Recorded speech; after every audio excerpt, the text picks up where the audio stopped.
ഇന്നലെ പ്രധാനമന്ത്രിയുമായി മുഖ്യമന്ത്രി നടത്തിയ കൂടിക്കാഴ്ചയുടെ പിറ്റേ ദിവസമാണ് ഇത് നടക്കുന്നത്. അത് വളരെ യാദൃശ്ചികമാണ് എന്ന് വിചാരിക്കാൻ അത്ര നിഷ്കളങ്കരല്ല കേരളത്തിലെ ജനങ്ങൾ. പക്ഷേ CPM-നും അതിൻ്റെ ഏറ്റവും ഉന്നതനായിട്ടുള്ള നേതാവ് പിണറായിക്കുമെതിരായിട്ടുള്ള ഈ നീക്കത്തെ കേരളത്തിലെ ജനങ്ങൾ എല്ലാ വിധത്തിലും ചെറുത്തു തോൽപ്പിക്കും. CPIM-നെ തകർക്കുകയാണ് ലക്ഷ്യമെങ്കിൽ അത് നടക്കാൻ പോകുന്നില്ല. ഈ കേരളത്തിൽ ജനലക്ഷങ്ങൾ അണിനിരന്ന് അതിന് നേരിടും എന്ന് വരാനിരിക്കുന്ന ദിവസങ്ങളിൽ മനസ്സിലാക്കാൻ പോകുന്നേ ഉള്ളൂ. പിണറായി വിജയൻ CPIM-ൻ്റെ നേതാവായതുകൊണ്ടാണ് ഈ വേട്ടയാട്. 51 കൊല്ലം മുമ്പ് ഇതുപോലെ ഒരു ജൂൺ മാസത്തിലായിരുന്നു അടിയന്തരാവസ്ഥ കാലത്ത് സഖാവ് പിണറായി വിജയനെ പോലീസ് അറസ്റ്റ് ചെയ്ത് ലോക്കപ്പിൽ കൊണ്ടുപോയി. മുഖം കാണിക്കാൻ ധൈര്യമില്ലാത്ത പോലീസുകാർ മുഖം മറച്ച് ലോക്കപ്പിലിട്ട് ദിവസങ്ങളോളം മർദ്ദിച്ചത്. അതിനെയൊക്കെ അതിജീവിച്ച് CPIM-ൻ്റെ നേതാവായി കേരളത്തിലെ ജനങ്ങളുടെ നേതാവായി മാറിയ പിണറായിയെയും CPIM-നെയും തകർക്കാനാണ് ലക്ഷ്യമെങ്കിൽ ജനങ്ങൾ തെരുവിലിറങ്ങും, അതിന് നേരിടും. CPIM-നെ തകർക്കാൻ ഒരു ശക്തിയെയും കേരളത്തിൽ അനുവദിക്കാൻ പോകുന്നില്ല.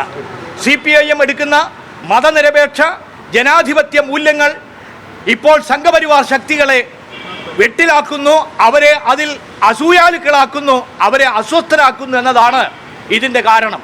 ഇത് ജനങ്ങളെ അണിനിരത്തി ഞങ്ങൾ നേരിടും, നിയമപരമായി നേരിടും, രാഷ്ട്രീയമായി നേരിടും. CPIM-നെ തകർക്കാൻ കേരളത്തിൽ ജനങ്ങൾ അനുവദിക്കാൻ പോകുന്നില്ല. ജനങ്ങൾ തെരുവിലിറങ്ങി ഇതിനെ നേരിടും. ഇത് വലിയ രാഷ്ട്രീയമായ നീചവും ഗൂഢാലോചനയുടെ ഭാഗവുമായിട്ടുള്ള നീക്കമാണ്. ഈ നീക്കത്തെ ജനങ്ങൾ തിരിച്ചറിയും എന്ന് ഞങ്ങൾക്ക് ഉറപ്പുണ്ട്. ഇനി ഈ വിധത്തിലുള്ള നീക്കങ്ങളുമായി മുമ്പിലേക്ക് വന്നാൽ ജനങ്ങളെ അണിനിരത്തി നേരിടാൻ തന്നെയാണ് ഞങ്ങളുടെ തീരുമാനം. ഞങ്ങൾ ജനങ്ങളെ അണിനിരത്തി നേരിട്ടതാണ് അടിയന്തരാവസ്ഥയെ. അടിയന്തരാവസ്ഥ അതിജീവിച്ച പ്രസ്ഥാനമാണ് CPIM. അതുകൊണ്ട് ഇതിനെയൊക്കെ ഞങ്ങൾ നിഷ്പ്രയാസം നേരിടും. ഞങ്ങൾക്ക് ഇതിലൊന്നും ഒരു വിധത്തിലുള്ള ഭയവുമില്ല എന്ന് ഈ ശക്തികൾ മനസ്സിലാക്കണം. CPIM-നെ ഭയപ്പെടുത്തുകയാണ് ലക്ഷ്യമെങ്കിൽ പുല്ലാണ് ഞങ്ങൾക്ക് ഈ നീക്കങ്ങൾ എന്നുള്ളത് നിങ്ങൾ മനസ്സിലാക്കിക്കൊള്ളുക. ഇതിലും വലിയ അടിച്ചമർത്തൽ നേരിട്ട് വളർന്നു വന്നതാണ് CPIM. CPIM-ൻ്റെ നേതാക്കളെ ഇവർ ലക്ഷ്യം വയ്ക്കുന്നത് നേതാക്കളെ തകർത്താലേ CPIM-നെ തകർക്കാൻ പറ്റൂ എന്നാണ്. അത് നടക്കാൻ പോകുന്നില്ല ഈ കേരളത്തിൽ എന്നുള്ളത് ഈ വരാനിരിക്കുന്ന ദിവസങ്ങളിൽ മനസ്സിലാവും. ഞങ്ങൾ ജനങ്ങളെ അണിനിരത്തി രാഷ്ട്രീയമായി നിയമപരമായി ഇതിനെ നേരിടും.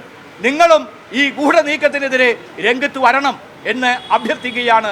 ജനങ്ങളോടാകെ ഞങ്ങൾ ഈ അഭ്യർത്ഥന നടത്തുകയാണ്. മുഖ്യമന്ത്രിയുടെ ഡൽഹി സന്ദർശനത്തിൽ സംശയമുണ്ടെന്നുള്ളത് തന്നെയാണ്. തീർച്ചയായും മുഖ്യമന്ത്രിയുടെ ഡൽഹി സന്ദർശനത്തെ തൊട്ട് പിന്നാലെയാണ് നീക്കം.